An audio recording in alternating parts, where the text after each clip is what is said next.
नमस्कार, good morning. आप देख रहे हैं चैनल न्यूज और मैं हूं आपके साथ आर्या चतुर्वेदी। बुलेटिन की शुरुआत करेंगे इस वक्त की बड़ी खबर से। लखनऊ अग्निकांड पर एलडीए का बड़ा एक्शन।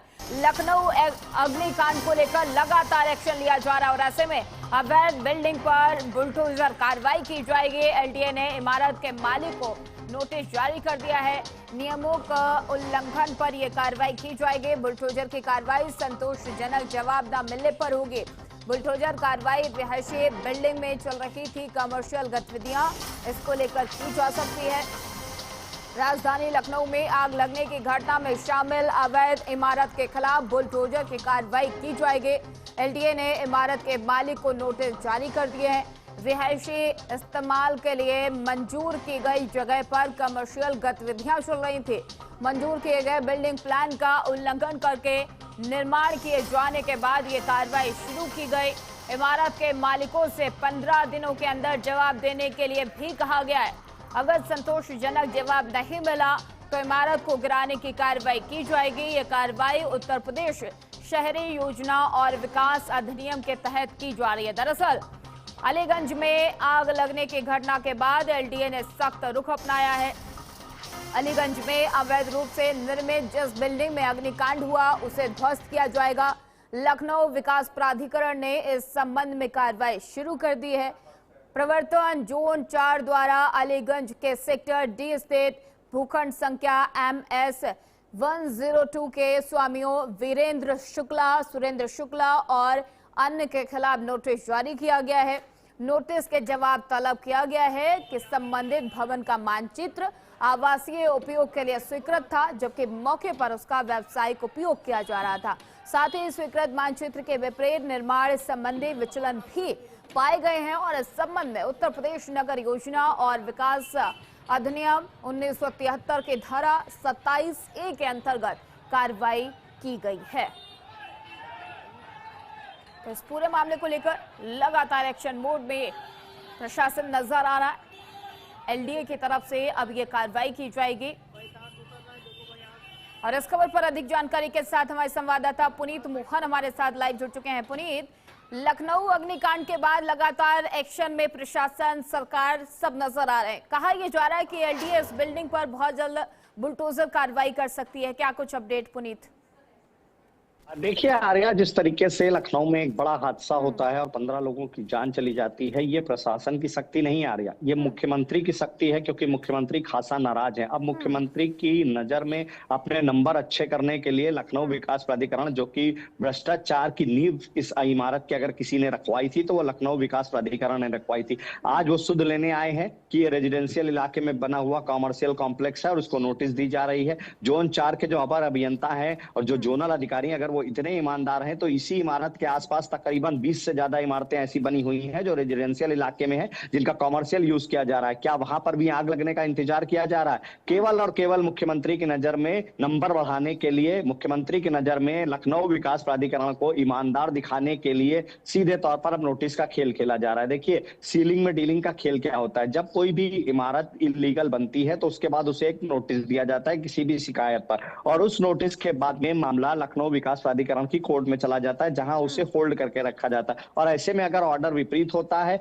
तो उस ऑर्डर को भी दबाने के तमाम चांसेस होते हैं। उसके बाद कमिश्नरेट जाता है, उसके बाद कोर्ट जाता है, एक लंबा प्रोसेस होता है। इस दौरान सीलिंग में डीलिंग हो जाती है, यानी कि जेई एक्सियन से बिल्डर की डील हो जाती है। और आप इस कार्यवाही के दौरान एक तरफ पेपर वर्क चल रहा होता है। नियम ये कहता है कि जब तक एलडीए कोर्ट में मामला चल रहा है और जो बिल्डिंग सील करी गई है उसकी सीलिंग टूटनी नहीं चाहिए और वहां पर निर्माण नहीं होना चाहिए। लेकिन एक तरफ कागज चल रहे हो तो दूसरे तरफ बिल्डर एक माले के बाद दूसरा माला बनवाता जाता है और जब तक कागज को कुछ कहते हैं तब तक ये बिल्डिंग बन करके कंप्लीट हो जाती है। यही इस बिल्डिंग में हुआ है। अब जब मुख्यमंत्री नाराज है, जब इस पूरे देश में इस अग्निकांड की चर्चा हो रही है, तब लखनऊ विकास प्राधिकरण जागा है और लखनऊ विकास प्राधिकरण को अपनी जिम्मेदारियों की याद आई है और इसे नोटिस दिया गया है कि 15 दिन में अगर संतोषजनक जवाब नहीं मिलता है तो इस पर कार्रवाई करी जाएगी। लेकिन इस कार्रवाई का पूरा श्रेय अगर जाता है तो मुख्यमंत्री को जाता है, लखनऊ विकास प्राधिकरण को नहीं जाता, क्योंकि लखनऊ को लाक्षागृह बनाने में पूरा हाथ लखनऊ विकास प्राधिकरण रखा है। लखनऊ की अमीनाबाद मार्केट से लेकर के हजरतगंज, हजरतगंज से लेकर के कपूरथला चौक, ऐसी जहां मार्केट है, जहां कोचिंग्स हैं, मार्केट्स हैं, तमाम दुकानें हैं, उनमें ऐसे ही इलीगल अपार्टमेंट बने हुए हैं, ऐसे इलीगल मार्केट बनी हुई है जहां ना पार्किंग की व्यवस्था है, ना सेटबैक की व्यवस्था। और जब कोई हादसा होता है तो वो एक बड़ा रूप ले लेता है। जी बिल्कुल पुनीत, लेकिन एलडीए पर जो आप सवाल उठा रहे हैं वो जायज हो जाता है, क्योंकि 2016 पर अगर नजर डाला जाए पुनीत, तो 2016 में भी इस बिल्डिंग को नोटिस दिया गया था। तब ऐसा क्या हुआ कि उस नोटिस को दबाया गया या उसको वापस लिया गया और इस पर ध्वस्तीकरण की कार्रवाई नहीं हुई? देखिए आर्या, एक सिंपल फॉर्मूला होता है। एलडीए किसी भी बिल्डिंग को सील करके पुलिस के हैंडओवर कर देता है। सपोज दैट अगर कोई बिल्डर है तो सीधे तौर पर, जैसा कि मैंने आपको बताया, कि मामला एलडीए कोर्ट में जाता है और वहां पर डेट ली जाती है। अगर ऑर्डर अगेंस्ट में हो जाता है तो उसे वहां पर चुपचाप दबवा दिया जाता है। उच्च अधिकारियों के संज्ञान में मामला आने नहीं दिया जाता है। उसके बाद अगर उस एरिया का जेई या एक्सीएन चेंज होता है तो बिल्डर उन्हें भी मैनेज कर लेता है। और ये मैनेजमेंट का जो फॉर्मूला है, ये पूरे लखनऊ में ही नहीं बल्कि जहां जहां प्राधिकरण है, चाहे वो नोएडा हो या गाजियाबाद हो, अगर आपको कोई इलीगल कंस्ट्रक्शन दिखाई देता है तो उसके पीछे की पॉलिसी यही रहती। शिकायत करने के बाद में, क्योंकि आईजीआरएस जैसा पोर्टल है, अगर कोई शिकायत आती है तो उस पर कार्रवाई दिखाने के लिए सीधे तौर पर उसकी सीलिंग करी जाती है और फोटो अपलोड कर दी जाती है। लेकिन उसके बाद का जो खेल होता है, सीलिंग को खोला जाता है, बिल्डिंग बनाई जाती है, बिल्डिंग चालू हो जाती है, जो आपके सामने है किराए पर। यहाँ देखिए वीएफएक्स सेंटर से लेकर के तमाम दुकानें उठी हुई थी। और उसके बाद जब कोई बड़ा हादसा होता है तब ये दिखाया जाता है कि ये पिछली सरकार का काम है या फिर सीधे तौर पर ये कार्रवाई से बच गए। लेकिन सबसे बड़ी बात है, सरकारें बदलती हैं, अधिकारी वही रहते हैं। इन अधिकारियों को अपनी जिम्मेदारी क्यों नहीं याद आती? सीधे तौर पर जैसा कि मैंने आपको बताया कि कपूरथला और अलीगंज में ऐसी तमाम कोचिंग सेंटर है। हालांकि कल सब में ताले लगे हुए थे आर्या, कि कहीं ऐसा ना हो कि एलडीए की टीम आ जाए और उसे सील कर दे। होटल लेवाना की आप बात कर लीजिए, होटल लेवाना की जांच आज तक कागजों में। इससे पहले हमने एक खबर करी थी, लखनऊ में एसटीएफ ऑफिस के सामने एक हॉस्पिटल बन रहा था जिसमें एक मजदूर की गिर करके मौत हो गई थी। एलडीए के एक अधिकारी जांच कर रहे हैं। वो क्या जांच कर रहे हैं वो खुद ही जानते हैं, क्योंकि अभी तक उसका कोई निष्कर्ष निकल करके सामने नहीं आया। लेकिन हैरान कर देने वाली बात यह है कि एक तरफ जांच चली और दूसरी तरफ जिन डॉक्टर का वो हॉस्पिटल था वो उस पर आराम से निर्माण करवा रहे हैं। तो इस लापरवाही, इस भ्रष्टाचार की जो नींव है, ये लखनऊ विकास प्राधिकरण ही रखता है। और धीरे धीरे इसमें सारे विभागों की संलिप्तता होती है, जो जो इसमें इनरोल होते हैं। क्योंकि नियम ये भी कहता है कि अगर एलडीए से एनओसी नहीं है तो बिजली विभाग को वहां पर कनेक्शन नहीं देना चाहिए। लेकिन आप देखिए कि यहाँ पर 5 किलोवाट, 50 किलोवाट, 30 किलोवाट का कनेक्शन दिया गया था। तो जाहिर तौर पर जिस तरीके से मैनेजमेंट का एक खेल होता है, बिल्डर इसमें माहिर होते हैं, उनको पता होता है कि लोगों की पॉकेट गर्म करनी है और इस तरीके की अवैध बिल्डिंग हादसों का कारण बनती है। जी, यहाँ पे सवाल इसलिए उठता है क्योंकि जब मालवीय नगर की घटना हुई थी उसके बाद ये लगा था कि इस घटना से सभी लोग सबक लेंगे।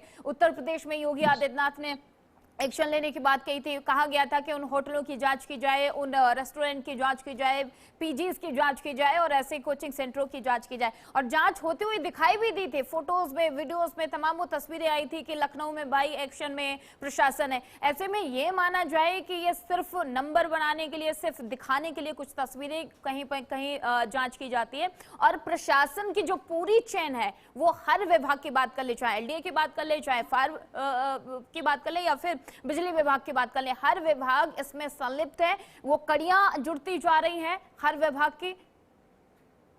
जी बिल्कुल आर्या, देखिए जिस तरीके से दिल्ली में जो कांड हुआ था उसके बाद मुख्यमंत्री योगी आदित्यनाथ ने आदेश दिए थे कि जो कोचिंग सेंटर्स हैं और जो होटल्स हैं, रेस्टोरेंट्स हैं, इनकी फायर सेफ्टी की जांच होनी चाहिए। लेकिन आपदा में अफसर अधिकारी तलाशते हैं। आप देखिए कि सीधे तौर पर कितने फायर स्टेशन ने जांच करी है, इसकी कोई रिपोर्ट नहीं है। हालांकि ये जरूर हुआ था कि मुख्यमंत्री के आदेश के बाद में जाकर के फोटो सेशन जरूर हो रहा था। किसी रेस्टोरेंट में खड़े होकर के फायर टीम फोटो खिंचवा लेती थी और उसे मुख्यमंत्री कार्यालय को प्रेषित कर दिया जाता था, सोशल मीडिया पर पोस्ट कर दिया जाता था, ताकि ये लगे कि फायर डिपार्टमेंट काफी एक्टिव है। लेकिन आप इस बिल्डिंग के हालात देखिए कि यहाँ पर धुआं निकलने की व्यवस्था नहीं थी। ये बात जांच में निकल करके सामने आई है और फायर सेफ्टी के किसी भी तरीके के कोई इंतजाम नहीं थे। हैरान कर देने वाली बात यह है आर्या कि इस बिल्डिंग का जो ऑनर है उसने सामने ही ठीक एक प्याऊ लगा के रखा था, एक वाटर मशीन लगा के रखी थी लोगों के पानी पीने के लिए। लेकिन अपनी ही बिल्डिंग में उसने इतनी व्यवस्था नहीं करी थी कि अगर कोई हादसा होता है तो फायर सेफ्टी जो सिस्टम है वो एक्टिव रहे ताकि लोगों की जान बचाई जा सके। देखिए हादसा बड़ा है इसलिए आपको कार्रवाई नजर आ रही है, लेकिन ये अकेला हादसा नहीं है। ऐसे हादसे लखनऊ में तमाम होते हैं, तमाम जगह आग लगती है। अगर कोई जनहानि होती है तो वहां पर एक्शन होता है, अन्यथा आग बुझा दी जाती है। और जिस तरीके से आपने कहा कि इसमें सारे डिपार्टमेंट शामिल हैं, देखिए फायर विभाग भी कहीं से अछूता नहीं है। लखनऊ में तमाम ऐसे हॉस्पिटल चल रहे हैं जिनके पास फायर एनओसी नहीं है, ऐसे में वहां 200 से पेशेंट एडमिट रहते हैं, कहीं 100 पेशेंट एडमिट रहते हैं, कहीं 50 पेशेंट एडमिट रहते हैं। तमाम ऐसे अपार्टमेंट चल रहे हैं, तमाम ऐसे इलीगल मार्केट बनी हुई है जहां पर फायर सेफ्टी का कोई इंतजाम नहीं है। लेकिन सबसे बड़ी बात है कि केवल हादसों का इंतजार किया जाता है, और जब हादसे हो जाते हैं तब सभी विभाग अपनी एक्टिवनेस दिखाते हैं और सबसे ज्यादा ये दिखाने का प्रयास करते हैं कि हमने तो अपना काम किया, लेकिन जो दूसरा विभाग था उसने काम नहीं किया। यानी कि एक दूसरे पर आरोप प्रत्यारोप का दौर चलता है। लेकिन जब इस बिल्डिंग की इमारत की नींव रखी जाती है तो वो नींव ईंटों की नहीं होती आर्या, वो भ्रष्टाचार की होती है। और इस भ्रष्टाचार की शुरुआत उस विभाग से होती है। यानी कि अगर प्राधिकरण है तो प्राधिकरण की जिम्मेदारी होती है उसको रोकना, लेकिन प्राधिकरण रोकता नहीं, और धीरे धीरे उसे जो मूलभूत सुविधाएं होती हैं, चाहे वो नगर निगम से लेना हो, चाहे वो पानी लेना हो, चाहे वो फायर से एनओसी लेना हो, जितने भी एनओसी की उसकी जरूरत होती है, सब जगह पॉकेट गरम करके आराम से ऐसी इलीगल कंस्ट्रक्शन होते हैं। ऐसे में ये सवाल जरूर उठता है कि क्या ये जो कार्रवाई हो रही है इतना काफी होगा उन 15 लोगों के लिए जिन्होंने अपनी इस दुनिया से अलविदा कह दिया, उनके सहारे चले गए, उन माँ बाप के सहारे चले गए जिनके सिंगल था, कोई था ही नहीं। और यहाँ पे अग्निकांड में इसमें वो मारे गए हैं, वो जल गए हैं, धू धू कर जल गए हैं, तड़प तड़प कर मर गए हैं। क्या ये कार्रवाई उन माता पिता के लिए काफी होगी? इस पर जवाब लेंगे, लेकिन उससे पहले रुकेंगे एक छोटे से ब्रेक के लिए।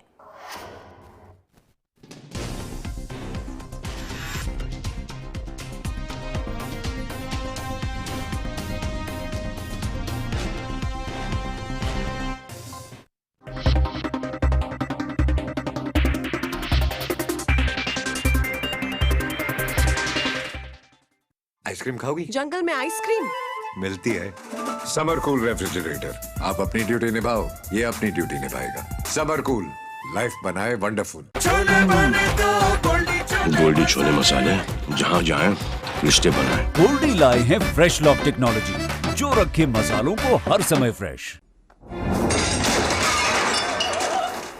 फर्श की टाइल्स को चेंज करो, बड़ी स्लिपरी हैं। थर्मोकूल वॉशिंग मशीन। थर्मोकूल, इंडिया का नया अंदाज। अबे घोचू, जी के स्ट्रॉन्ग करने का अथा इंडिया को मालूम है। पेट सफा, हर रोग दफा। एक जगह हमारी फिल्म आर्मी वाली है और उसके लिए आप सभी को ट्रेनिंग की जरूरत है। चाहे कितने ही मुश्किल रास्तों पर चलना हो, मजबूत कदमों से हर जंग जीती जा सकती है। और ऐसे मजबूत कदमों के लिए आपको चाहिए doctor ortho acupressure slippers and shoes, जो आपको हर पल देते हैं एक नई एनर्जी, मजबूती और दर्द से पूरी आजादी। डॉक्टर ऑर्थो, अब दर्द भी घुटने टेकेगा। Doctor ortho celebrates the release of welcome to the jungle in cinemas from June 26। जहां हर सुबह के साथ उठते हैं नए सवाल, जहां हर ओर गूंजती है जनता की आवाज, गांव की चौपाल हो या सत्ता का दरबार, सियासी आग हो या रिश्तों का जहर, देश के सबसे बड़े सूबे की 5 बड़ी खबर। यूपी बोलता है HNN न्यूज पर सुबह 8 बजे।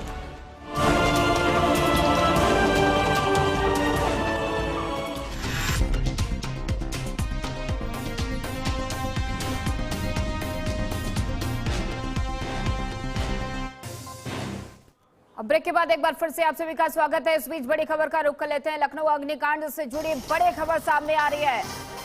पूरे यूपी में बड़ा एक्शन लिया जाएगा। लखनऊ में कई नामी कोचिंग सील। इस बीच बड़ी जानकारी, 100 से ज्यादा नामी कोचिंग जांच के घेरे में हैं। जनपदों में कोचिंग संस्थानों के निरीक्षण का महाअभियान अब शुरू हो गया है। सीएम योगी आदित्यनाथ के सख्त निर्देशन पर यह सख्त कार्रवाई की जा रही है। लखनऊ अग्निकांड के बाद यूपी में बड़ा एक्शन लिया जा रहा है।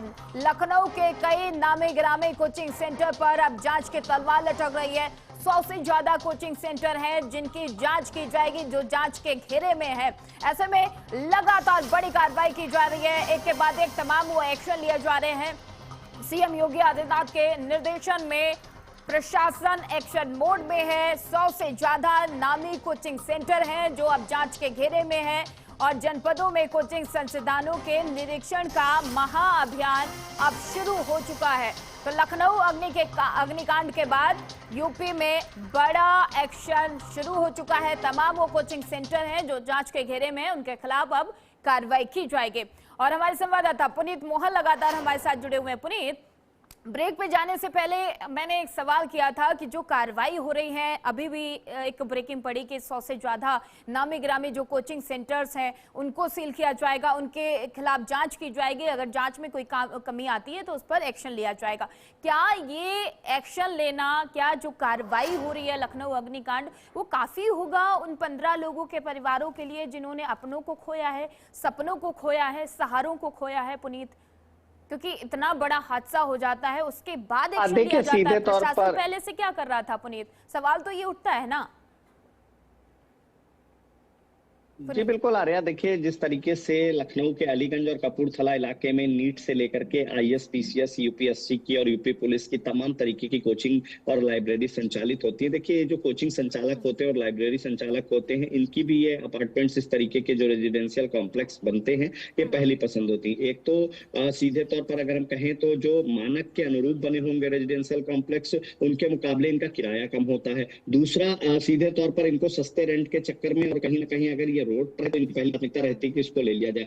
ऐसे में अगर हम देखें तो जोन 4 में अब तक 18 इंजीनियर के नाम सामने आ रहे हैं जिनके ऊपर जिम्मेदारी थी कि इस बिल्डिंग को सील करते। इसमें 4 जोनल अधिकारी हैं, 6 सहायक अभियंता हैं, 6 अवर अभियंता। आप सोचिए कि 2016 से अभी तक इतने लोग यहाँ से ट्रांसफर हो चुके हैं, लेकिन किसी ने भी हिम्मत नहीं दिखाई, या आप दूसरी भाषा में कहिए तो सबकी पॉकेट गर्म होती गई और किसी ने भी इसे तोड़ने की या इस पर कार्रवाई करने की इच्छा जाहिर नहीं करी। अब फिलहाल जो ये हादसा हुआ है, देखिए सबसे बड़ी बात है जब कोई हादसा हो जाता है और उसका मीडिया ट्रायल चलता है तो कहीं ना कहीं विभाग तख्ते में रहता है, लेकिन विभाग इस बात का इंतजार भी करता है कि जितनी जल्दी ये मामला शांत हो, कहानी खत्म हो जाए।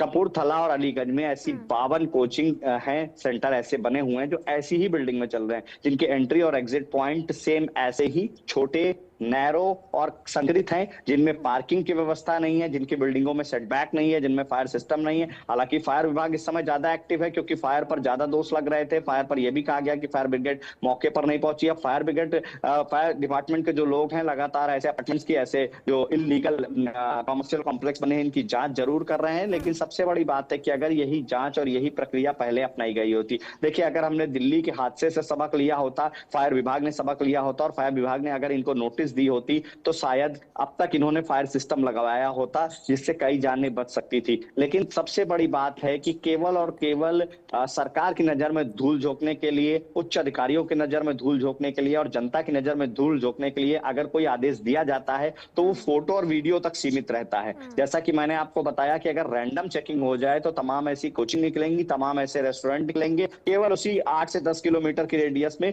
जो कि ऐसे अनधिकृत, ऐसे गैर कानूनी कॉम्प्लेक्स में संचालित हो रहे हैं। और अगर अब भी इन पर सख्त कार्रवाई करी जाए और इनको मजबूर किया जाए कि अगर इनके इसका संचालन करना है तो उनको फायर सिस्टम लगवाना ही पड़ेगा, तब ऐसे हादसे भविष्य में ना हो, ऐसा उम्मीद करता है। और मालवीय नगर के घटना के बाद सबक नहीं लिया गया तो ये दूसरा घटनाकांड हुआ और इतना भयावह घटनाकांड के 15 नौजवानों को हमने खो दिया है। ऐसे में अगर इस घटनाकांड से सबक नहीं लिया जाता है तो ये नाकामी होगी सरकार की, ये नाकामी होगी प्रशासन की और उन तमाम विभाग के जो पैसे के दम पर या फिर किसी सोर्सेस के दम पर इग्नोर करते हैं, नजरअंदाज करते हैं। लेकिन यह सवाल लगातार बना हुआ है पुनीत कि इस तरीके की कार्रवाई क्या जारी रहेगी या फिर ये आग ठंडी होने के बाद ये मामला भी ठंडा हो जाएगा। बहुत बहुत धन्यवाद पुनीत तमाम सारी जानकारी देने के लिए। चलिए खबरों में आगे बढ़ते हैं और इस बीच बड़ी खबर का रुख कर लेते हैं। लखनऊ अग्निकांड के बाद नोएडा में बड़ी कार्रवाई की जा रही है। अवैध कोचिंग सेंटर्स और गेमिंग जोन पर प्रशासन का शिकंजा, बिना फायर एनओसी ओम कोचिंग सेंटर को सील किया गया। तो इस बीच बड़ी जानकारी, लखनऊ के अलीगंज क्षेत्र में हुए दर्दनाक कोचिंग सेंटर अग्निकांड में 15 छात्रों की मौत के बाद उत्तर प्रदेश के विभिन्न जिलों में सुरक्षा मानकों की समीक्षा शुरू कर दी गई है और इसी कड़ी में नोएडा जिला प्रशासन, शिक्षा विभाग और अग्निशमन विभाग ने संयुक्त अभियान चलाते हुए सेक्टर 104 स्थित कोचिंग संस्थानों पर बड़ी कार्रवाई की है। जांच के दौरान ओम एजुकेशन कोचिंग सेंटर में गंभीर सुरक्षा खामियां मिलने पर तत्काल प्रभाव से सील कर दिया गया है। जिलाधिकारी के निर्देश पर गठित संयुक्त समिति को पूरे गौतम बुद्ध नगर जिले में बिना मान्यता, बिना फायर एनओसी और आवासीय के साथ साथ औद्योगिक भवनों में संचालित coaching centre, play way, school और गेमिंग जोन की पहचान कर कार्रवाई करने के निर्देश दिए गए हैं। प्रदेश सरकार ने स्पष्ट किया है कि सुरक्षा मानकों की अनदेखी करने वाले संस्थानों के खिलाफ जीरो टॉलरेंस नीति अपनाई जाएगी। प्रशासन का कहना है कि लखनऊ जैसी घटनाओं की पुनरावृत्ति रोकना प्राथमिकता है। क्या हादसे के बाद ही जागता है सिस्टम? ये लगातार सवाल बना हुआ है। और इस खबर पर अधिक जानकारी के साथ हमारे संवाददाता रमेश परियार फोन लाइन पर जुड़ चुके हैं। रमेश, लखनऊ अग्निकांड के बाद से ये लग रहा है कि प्रशासन जाग चुका है, एक्शन लिए जा रहे हैं, अलग अलग कोचिंग सेंटरों को सील किया जा रहा है या फिर वहां जांच की जा रही है। रमेश, इससे ये माना जाए कि एक बड़ा हादसा, उसके बाद प्रशासन एक्शन में आया, उसके बाद प्रशासन जागा, क्या ये कार्रवाई आगे भी जारी रहेगी? क्या कुछ अपडेट रमेश? अरे देखिए, नोएडा की बात करें, लखनऊ के अग्निकांड के बाद नोएडा में लगातार जो यहाँ की स्थानीय टीम है, यानी कि जो फायर विभाग है और मजिस्ट्रेट और साथ ही साथ जिला विद्यालय निरीक्षक यानी कि DIOS, इन तीनों की एक समिति गठित की गई। साथ ही साथ इसके उनके द्वारा कार्रवाई की जा रही है। 102 कोचिंग संस्थानों को नोटिस दिया गया है जिनके जो कि पंजीकरण नहीं है या फिर उनके यहाँ पे सुरक्षा की जो व्यवस्था है वो मानक पूरे नहीं हो रहे हैं। इसी कड़ी में 2 कोचिंग संस्थानों को कल सील किया गया और अन्य जो गेमिंग जोन है, एक गेमिंग जोन और साथ ही साथ जो ऐसे जो बिल्डिंग है उनको भी सील किया जा रहा है जहाँ पे कि इस तरीके के जो संसाधन है यानी कि फायर सेफ्टी के उपकरण वहाँ पे पूरे मौजूद नहीं है।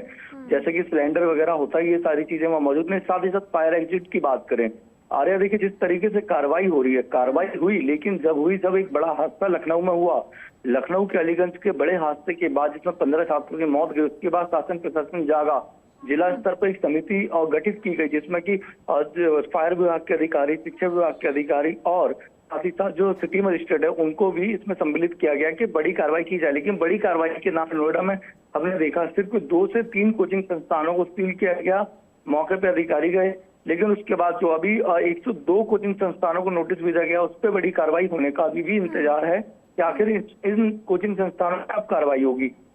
बिल्कुल रमेश, लेकिन नोएडा के अगर अलग अलग जगह की बात कर ली जाए, अलग अलग सेक्टर की बात कर ली जाए तो हजारों कोचिंग सेंटर चल रहे हैं, हजारों गेमिंग जोन चल रहे हैं, हजारों होटल ऐसे चल रहे हैं जिसमें तमाम कमियां हैं। सवाल ये भी बना हुआ है रमेश कि क्या इस तरीके की कार्रवाई आगे भी जारी रहेगी? बहुत बहुत धन्यवाद फिलहाल रमेश तमाम सारी जानकारी देने के लिए। और इस बीच बड़ी खबर का रुख कर लेते हैं। मुंबई में मौसम ने मिजाज बदल लिया है। मुंबई के कुछ इलाकों में बारिश हुई है, सड़कों पर पानी ही पानी देखा जा रहा है।